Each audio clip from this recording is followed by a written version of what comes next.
બનાસકાંઠાના ધોરાજીના ઝાજમેર ગામ નજીક જાનૈયા ભરેલી બસ પલટી મારી ગઈ હતી। ગત રાત્રિએ જાનૈયાઓ ભરેલી બસે પલટી મારી હતી। 60 થી વધુ જાનૈયાઓ ભરેલી બસે પલટી મારી હતી। બસને ક્રેનની મદદથી ઊભી કરવામાં આવી હતી। ડ્રાઈવરે સ્ટીયરિંગ પરથી કાબુ ગુમાવતા બસ પલટી મારી ગઈ હતી। કલાકોની જહેમત બાદ બસને ક્રેનની મદદથી ખાડામાંથી બહાર કાઢવામાં આવી હતી। ગામના સરપંચ દ્વારા ક્રેન બોલાવીને બસને બહાર કાઢવામાં આવી હતી।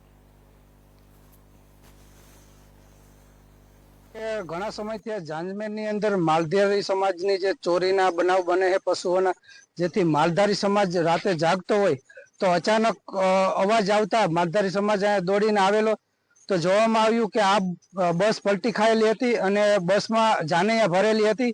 આ બસ લાલપુર તાલુકાના કોઈ ગામની હતી અને વિસાવદર ના સમૂહ લગ્નમાં રાજપરા ગામમાં જઈ રહી હતી અને ગઢવી પરિવાર હતા।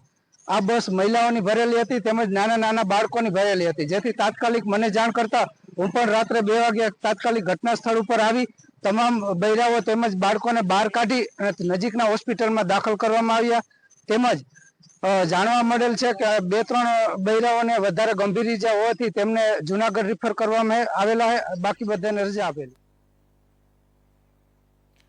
તો આ તરફ